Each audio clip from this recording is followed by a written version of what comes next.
2 episodes in, Andy Muschietti's IT Welcome to Derry has given fans of the Stephen King world a story even darker than they could have imagined.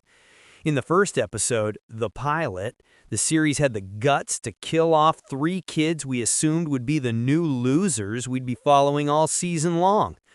Episode 2, The Thing in the Dark, reveals why the military is so active at Derry Air Force Base when General Shaw tells Will Hanlon that the U.S. government is searching for a mysterious entity under the ground that triggers fear. With the plan being to contain this force and use it as a weapon to end the Cold War, what could possibly go wrong? Now, going into Episode 3, Now You See It, anything is possible. But don't forget about Pennywise, because we might just get our first look at him as well. Derry's monster attacks a younger Shaw in It Welcome to Derry, Episode 3. We open on a carnival in the 1930s where a boy goes inside the freak show house and sees a hall of mirrors. Someone in the shadows tells him to come closer, and when he does, an old man missing an eye laughs loudly, and the boy runs out straight into his father's arms.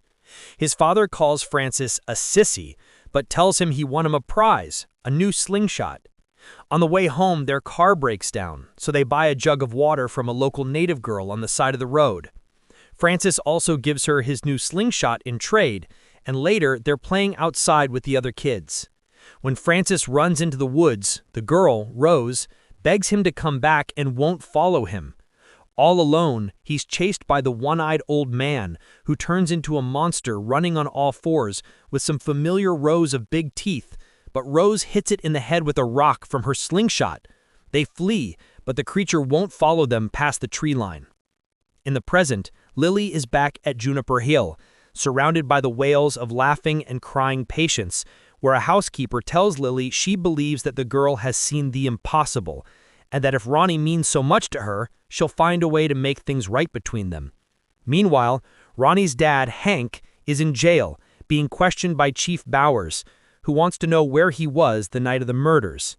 Hank continues to insist he was at home, but Bowers reveals that someone has written a sworn statement that she saw him outside that night. Dick Hallorann finds Pennywise in It Welcome to Derry, Episode 3. At the military's dig site, the car with the skeletons belongs to a gang from the 1935 cycle, but it's not what they're looking for. Dick Hallorann has proven psychic abilities, but there's only so much he can do looking at maps. He needs to be put on top of the site, so Shaw sends him up in a helicopter with Hanlon and Polly Russo, with the officers told to think of Hallorann as a compass and fly wherever he directs them. Hallorann's holding a cigar box with a familiar slingshot inside, and as he touches it, his face goes rigid as if he's seeing something. He tells Hanlon and Russo to turn east before he closes his eyes. When he opens them again, he walks toward the back of the helicopter. It's filling up with water over his feet now. He's no longer in the chopper, but locked in a sewer facing a familiar circus wagon with a sign for Pennywise the Dancing Clown. It drops to reveal a stage where 2 eyes are glowing from the darkness. "Who are you?" a deep voice asks. Dick looks up to see a mound of dead floating bodies, including his own grandmother, and tries to flee, but he's actually opening the rear hatch of the helicopter to jump out.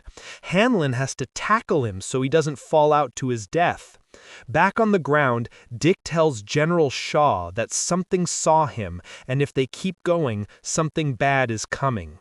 To repay him for his efforts and maybe to help sustain him, Shaw agrees to find a better place for Dick and his friends to hang out in. When she returns to school, Lilly seeks out Ronnie and promises she'll tell the police the truth about what she saw. Still, no one will believe her unless she gets visual proof, so she pulls out a camera, but who can they get to develop the film? This leads them to Will Hanlon. He doesn't know if he can help, but Rich thinks he will because he's in love with Ronnie, even if he denies it.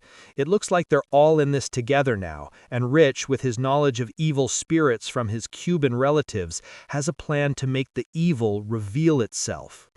At a local tribal meeting in Derry, Rose tells her nephew not to do anything about the dig site yet because she doesn't want to stop the military until she knows what they're doing out there. Later, at her second-hand rose shop, Shaw walks in to see his old friend for the first time in 50 years. He had forgotten all about her until he came back to Derry, but Rose says that's normal here. She finds out he's in charge of the dig, so he lies and says they're digging up unmarked burial grounds for water pipes. Shaw asks for her help with which digging areas to stay away from, and Rose says she'll talk to the town council but can't promise anything. The new losers have a run-in with a clown in It Welcome to Derry, Episode 3. Hallorann shows up for dinner at the Hanlon house, where he inquires about their son Will's whereabouts. But later, when the two men are alone on the porch, Leroy points out that he never told Hallorann he had a son. Hallorann confesses that he can see things without seeing things, but Leroy doesn't think it's crazy.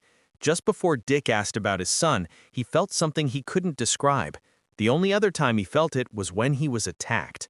Hanlon tells Hallorann to stay out of his mind, and Hallorann agrees because the man saved his life, he wouldn't mind having him by his side in the trenches. Meanwhile, Will, Lilly, Rich, and Ronnie are hanging out in a graveyard, sitting around a circle of candles. Rich is speaking a prayer for the dead in Spanish, but nothing happens after a short pause. Lilly and Ronnie are ready to quit because they don't believe this will work, while Ronnie is also upset that Will doesn't believe what she saw. She gets on her bike and Lilly leaves with her. Will and Rich are left behind but abandon the circle to try and catch up. As they pedal toward the cemetery gates, the barrier impossibly moves farther away.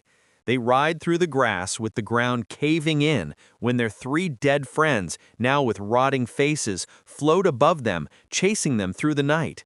Lilly manages to snap a few pictures, but everyone gets separated, with Will ending up all alone at the mausoleum. Inside, a hand appears, and Will takes a photo of it as he screams. Lilly, Rich, and Ronnie have made it to the cemetery limits, anxiously waiting for any sign of Will until he suddenly appears, much to their relief. It's safe to say that Will believes Ronnie now, and this new group of losers hugs as one before breaking into the school's darkroom to develop their photos. One by one, each of the ghosts' faces is revealed, but then Will's last picture develops. Something is standing in the distance, out of focus, with glowing eyes. "It's a clown," he says.